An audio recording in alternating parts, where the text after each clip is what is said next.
یہ شادی نہیں ہو سکتی۔ سمار ملوک نے بس ایک ہی رٹ لگا رکھی تھی۔ بابا آپ ایسا کیوں کہہ رہے ہیں؟ مجھ پر رحم کھائیں، اپنی اکلوتی اولاد کا مور تباہ نہ کریں۔ تیرا مور تباہ نہ کروں، اپنی بستی تباہ کروا لوں؟ میں اس بستی کا رمز شناس ہوں، میں ایسا نہیں کر سکتا۔ اپنی بیٹی کی خاطر میں پوری بستی کو تباہی کے دہانے پر نہیں پہنچا سکتا۔ سمار ملوک نے ٹکا سا جواب دیا، میری شادی سے بستی تباہ ہو جائے گی؟ آخر کیسے؟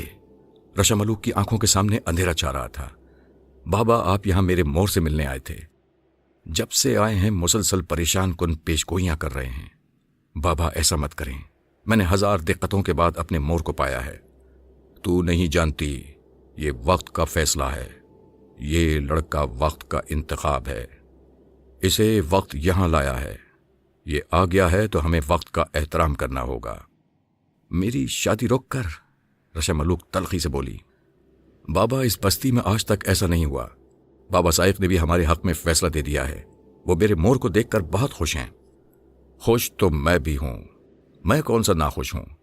وقت نے اس بستی میں ایک ایسا نوجوان بھیج دیا ہے جس کی پیدائش ایک خاص وقت میں ہوئی ہے۔ ایسا وقت صدیوں میں آتا ہے، ایسے نوجوان صدیوں میں پیدا ہوتے ہیں۔ یہ ہماری خوش قسمتی ہے کہ یہ نوجوان آج ہمارے درمیان موجود ہے۔ میرا ایک خواب اور سچا ثابت ہو گیا۔ سمار ملوک خوش ہو کر بولا۔ ساحل عمر کافی دیر سے خاموش کھڑا باپ بیٹی کی گفتگو سن رہا تھا۔ گفتگو اسی کے بارے میں ہو رہی تھی، لیکن اس سے کوئی مخاطب نہ تھا۔ اس کی سمجھ میں نہیں آ رہا تھا کہ سمار ملوک کو اچانک کیا ہو گیا، اس نے ایسا کیا خواب دیکھ لیا، وہ اس کو اتنی اہمیت کیوں دے رہا ہے، شادی سے کیوں انکاری ہے، جبکہ بقول رشا ملوک نظر کے پتھر بھی ہم رنگ نکل آئے ہیں۔ تب اس نے سوچا کہ اس گفتگو میں مداخلت کرنا چاہیے، سمار ملوک سے اس بارے میں آگاہی حاصل کرنا چاہیے۔ اگر وہ اس بستی یا بستی والوں کے کوئی کام آ سکتا ہے تو اسے وہ کام انجام دینا چاہیے۔ یہ فیصلہ کر کے اس نے لب کشائی کی۔ بابا آپ اجازت دیں تو میں کچھ عرض کروں؟ ہاں لڑکے بولو۔ بابا میرا نام ساحل عمر ہے۔ ساحل عمر کو سمار ملوک کا بار بار لڑکا کہنا اچھا نہ لگا۔ ابھی تک آپ دونوں کے درمیان جو گفتگو ہوئی ہے اس سے مجھے یہ اندازہ ہوا ہے کہ آپ نے میرے بارے میں کوئی خواب دیکھا ہے، اور یہ کہ آپ سچے خواب دیکھتے ہیں۔ کیا میں پوچھ سکتا ہوں کہ آپ نے میرے بارے میں کیا خواب دیکھا ہے؟ اے ساحل عمر، خواب سے پہلے میں تجھے ایک کہانی سنانا چاہتا ہوں، پہلے وہ سن۔ تو کھڑا کیوں ہے؟ میرے برابر آ کر بیٹھ جا۔ اور اے رشا ملوک، تو ذرا صبر سے کام لے، تو بھی میرے پاس آ کر بیٹھ جا، سمار ملوک نے کہا۔ ساحل عمر خاموشی سے سمار ملوک کے برابر کرسی پر بیٹھ گیا۔ رشا ملوک ساحل عمر کے برابر والی کرسی پر بیٹھ گئی۔ اس کے حسین چہرے پر فکر کے بادل چھائے ہوئے تھے۔ جی بابا، شروع کیجئے کہانی، ساحل عمر نے سنجیدگی سے کہا۔ یہ کہانی نہیں، ایک اٹل حقیقت ہے۔ میرا علم مجھے کبھی دھوکہ نہیں دے سکتا، میرے خواب کبھی جھوٹے نہیں ہوتے۔ یہ بہت پہلے کی بات ہے، ہزاروں برسوں پہلے کی بات ہے۔ فرعونوں کا ایک زمانہ، اپنے وقت کے 100 بڑے ساحروں نے رپتول مرتب کی۔ یہ کتاب سحر 2 حصوں میں تیار کی گئی، ایک حصے میں منتر تھے تو دوسرے حصے میں ان منتروں کو پڑھنے کی ترکیب تھی۔ یہ دونوں حصے فرعونہ کے پاس نسل در نسل چلے آ رہے تھے۔ شہنشاہ وقت ان دونوں حصوں کو الگ الگ مقامات پر رکھتا تھا کہ اگر کوئی ایک حصہ چوری بھی ہو جائے تو چور کتاب سے فائدہ نہ اٹھا سکے۔ لیکن ستاروں کے فیصلے اٹل ہوتے ہیں۔ کسی معبد کے پروہت نے، جو اپنے وقت کا بڑا ساحر بھی تھا اور اس کا تعلق 100 جادوگروں کے سالار سامری کی اولادوں میں سے تھا، کسی طرح اس کتاب کا ایک حصہ چرا لیا۔ یہ پہلا حصہ تھا جس میں منتر درج تھے۔ پہلا حصہ چوری ہو جانے پر رپتول کا دوسرا حصہ بے اثر ہو گیا۔ چند سال بعد شہنشاہ وقت کا انتقال ہو گیا۔ اس فرعون کی ممی کو حرم میں منتقل کیا گیا تو اس کے ساتھ سحر رپتول کا دوسرا حصہ بھی رکھ دیا گیا۔ وہ ساحر جو فرعون کی موت کا منتظر تھا کہ کب فرعون مرے اور کب وہ کتاب اپنے قبضے میں کرے۔ فرعون کے حرم میں مدفون ہوتے ہی اس ساحر نے راتوں رات اس کے حرم میں داخل ہو کر کتاب کا دوسرا حصہ بھی اڑا لیا، اور وہ ساحر جو سامری کی اولادوں میں سے تھا اور جس کا نام رائین تھا، فرعونوں کی سرزمین سے فرار ہو گیا۔ رپتول میں درج منتروں کے ذریعے اس نے زبردست قوتیں حاصل کر لی۔ انہی شیطانی قوتوں میں سے ایک مانا کی قوت بھی تھی۔ پھر رائین گھومتا گھامتا ہمارے علاقے میں آ گیا اسے یہ علاقہ بہت پسند آیا اور اس نے یہاں اپنا مستقل ٹھکانہ بنانے کی منصوبہ بندی کی۔ اس نے کتاب سحر میں درج سب سے مشکل منتر پر عمل کرنے کی ٹھانی۔ اس منتر کی تکمیل کے لیے ضروری تھا کہ رائن خود کو زندہ دفن کرے اور ہزاروں سال بعد مقررہ وقت پر جب وہ دوبارہ اپنے مدفن سے باہر آئے تو وہ بے پناہ قوتوں کا مالک ہو۔ مانا کے ساتھ 4 گھوڑے بھی اس کے قبضے میں آ جائیں اور پھر وہ جب چاہے جہاں چاہے تباہی پھیلا دے۔ رائن برائی کا علم بردار ہے، پکا شیطان ہے، ایک فتنہ ہے، ایک عفریت ہے۔ اگر وہ زندہ ہو کر اپنے مدفن سے باہر آ گیا تو پھر تباہی مقدر بن جائے گی۔ اس فتنے کے جاگنے سے پہلے اسے ہمیشہ کے لیے موت کی نیند سلانا ہے، اور یہ کام اے ساحل عمر صرف تم کر سکتے ہو۔ تم جوشنی ہو، وقت کے دھنی ہو، چاند اور سورج تمہارے راہبر ہیں، حمل کا تم پر سایہ ہے، مشتری تمہارا غلام ہے، عطارد تمہارے سامنے ہاتھ جوڑے بیٹھا ہے، تمہاری پیدائش 7 ستاروں کے اجماع کی شب گھڑی میں عمل میں آئی۔ اتنا سنا کر سمار ملوک خاموش ہو گیا۔ تمہارا کوئی جواب نہیں۔ ساحل عمر بڑی محویت کے عالم میں اس کی کہانی سن رہا تھا۔ جب اس نے اس کا ذکر کیا تو وہ ایک دم چونک اٹھا اور پریشان ہو کر بولا، اب بابا آپ میرے بارے میں کس قسم کی باتیں کر رہے ہیں؟ اے ساحل عمر، تو وہ شخص ہے جو اپنے بارے میں کچھ نہیں جانتا، پر ایسا بھی ہوتا ہے۔ تو پریشان مت ہو، جیسا میں کہوں ویسا کرتا جا، تو بھی خوش رہے گا اور ہم بھی خوش رہیں گے۔ اور میری شادی کا کیا ہوگا بابا؟ رشا ملوک نے درمیان میں ٹانگ اڑائی۔ جب تک رائن کو ہمیشہ کی نیند سلا نہیں دیا جاتا اور کتاب سحر کو جلا نہیں دیا جاتا، تب تک تو اپنے مور کا ہاتھ نہیں پکڑ سکتی، تو شادی کے جشن میں شریک نہیں ہو سکتی۔ سن لیا تو نے؟ سمار ملوک نے تنبیہ کی۔ بابا میری شادی تو ہو جائے گی نا میرے مور سے؟ وہ خوش آمدانہ لہجے میں بولی۔ ہاں ہو جائے گی، سمار ملوک نے سپاٹ انداز میں جواب دیا۔ پھر میں انتظار کر لوں گی، بستی کی بھلائی کی خاطر میں انتظار کر لوں گی۔ لیکن بابا میرے مور کو تو کوئی نقصان نہیں پہنچے گا۔ آپ کا علم کیا کہتا ہے؟ ہمیں اچھے وقت کی امید رکھنی چاہیے اور کامیابی کی دعا مانگنی چاہیے۔ بابا میں نے آپ کی کہانی تو سن لی، لیکن اس کہانی میں اس خواب کا ذکر نہیں جس کے بارے میں آپ نے کہا تھا کہ وہ سچا ثابت ہوا اور جو میرے بارے میں تھا۔ اچھا ہاں، میں وہ بتانے والا تھا کہ بیچ میں رشا ملوک بول پڑی۔ میں 3 دن سے ایک خواب دیکھ رہا ہوں کہ ایک نوجوان سنہرے چست کپڑوں میں، ہاتھ میں تلوار ہے، ایک برف کی قبر پر اپنی تلوار سے وار کرتا ہے۔ تلوار برف میں گھس جاتی ہے۔ جب وہ تلوار نکالتا ہے تو وہ خون میں نہائی ہوئی ہوتی ہے، برف پر بھی خون ہوتا ہے۔ پھر یہ تلوار ایک دم صاف ہو جاتی ہے، خون اچانک غائب ہو جاتا ہے تو وہ نوجوان دوبارہ برف کی قبر پر وار کرتا ہے۔ پھر تلوار خون آلود ہو جاتی ہے اور چند لمحوں بعد صاف ہو جاتی ہے۔ اس طرح وہ نوجوان بار بار تلوار سے قبر پر وار کرتا ہے، یہاں تک کہ وہ قبر اچانک 7 حصوں میں تقسیم ہو جاتی ہے۔ بس یہ خواب دیکھا ہے میں نے۔ جب پہلی بار میں نے یہ خواب دیکھا تو میں نے علم نجوم کا سہارا لیا۔ ستاروں نے مجھے یہ کہانی سنائی۔ 3 دن تک مسلسل یہ خواب دیکھنے کے بعد آج تمہیں دیکھا تو مجھے فوراً خواب والا نوجوان یاد آ گیا۔ وہ نوجوان تم تھے اور تمہارے ہاتھ میں یہ تلوار بھی میری تھی۔ یہ ایک مقدس تلوار ہے جو نسل در نسل ہم رمز شناسوں میں چلی آ رہی ہے۔ آج میں یہ تلوار تمہارے حوالے کرتا ہوں، اسے قبول کرو۔ یہ کہہ کر سمار ملوک فوراً اٹھ گیا۔ اس نے میز پر سے تلوار اٹھائی اور اپنے دونوں ہاتھوں پر رکھ کر اس ساحل عمر کے سامنے جھک گیا۔ ساحل عمر کے پاس اب اس کے سوا کوئی چارہ نہ تھا کہ وہ اس تلوار کو قبول کر لے۔ رشا ملوک نے بھی آنکھ کے اشارے سے تلوار قبول کرنے کا سگنل دیا تھا۔ یہ ایک ایسا اعزاز تھا جو آج تک کسی مور کو نصیب نہیں ہوا تھا۔ رشا ملوک کے چہرے پر ایک دم رونق آ گئی تھی۔ ساحل عمر نے اپنا ہاتھ بڑھا کر وہ تلوار سمار ملوک کے ہاتھوں پر سے اٹھا لی۔ شکریہ۔ پھر اس نے اس تلوار کو الٹ پلٹ کر دیکھا۔ یہ ایک خوبصورت تلوار تھی، اس کے دستے پر ہیرے جڑے ہوئے تھے۔ ساحل عمر نے دستے میں ہاتھ ڈال کر تلوار کو مضبوطی سے پکڑ لیا اور ہاتھ اٹھا کر چمکتی تلوار کو چوم لیا، اور پھر دل ہی دل میں دعا کی، اے اللہ، اس عفریت کو ختم کرنے میں میری مدد فرما۔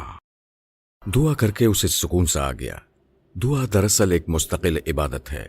تمام مذاہب کی روح دعا ہے۔ اور عبادت ہمیشہ سکون کا باعث ہوتی ہے۔ اے ساحل عمر، بس اب تو جا، رشا ملوک تجھے تیرے ٹھکانے تک چھوڑ آئے گی، تو آرام کر۔ سمار ملوک یہ کہہ کر کھڑا ہو گیا۔ پھر وہ رشا ملوک سے مخاطب ہو کر بولا، اے رشا ملوک، جا تو اس کے ساتھ جا۔ ٹھیک ہے بابا، جاتی ہوں۔ سمار ملوک ساحل عمر کے قریب آیا تو اس نے ہاتھ بڑھا کر ساحل کا کان چھوا اور بولا، اے ساحل عمر، ابھی کام شروع ہوا ہے، ابھی راستے میں بہت مشکلات ہیں، ابھی ہمیں یہ معلوم نہیں کہ رائن کہاں دفن ہے، ہمیں اس کے برفانی حرم کا کھوج لگانا ہوگا۔ میں بستی کے کچھ ہنر مندوں کو پکڑتا ہوں، بابا سائق سے بھی مشورہ کرتا ہوں، مل بیٹھ کر ہی راستہ نکالنا ہوگا۔ اس فتنے کا قبر پھاڑ کر باہر آنے کا صحیح وقت بھی معلوم کرنا ہوگا۔ یہ کام تو میں ستاروں کے ذریعے کر لوں گا، میرا علم بڑا سچا ہے، مجھے کبھی دھوکہ نہیں دیتا۔ ٹھیک ہے بابا، آپ اپنی کوششیں جاری رکھیں، میں اللہ کی مخلوق کی بھلائی کے لیے جو کر سکتا ہوں اس کے لیے حاضر ہوں۔ مجھے اس عفریت کا خاتمہ کر کے بے پناہ خوشی میسر آئے گی، ساحل عمر نے کہا اور رشا ملوک کے ساتھ چل دیا جو اس کی منتظر تھی۔ وہ دونوں جب سیڑھیاں چڑھ کر مینار سے باہر نکلے تو رشا ملوک بڑے بے تابانہ لہجے میں بولی، یہ کیا ہو گیا؟ کچھ نہیں ہوا، تم پریشان کیوں ہو؟ ساحل عمر نے اسے تسلی دی۔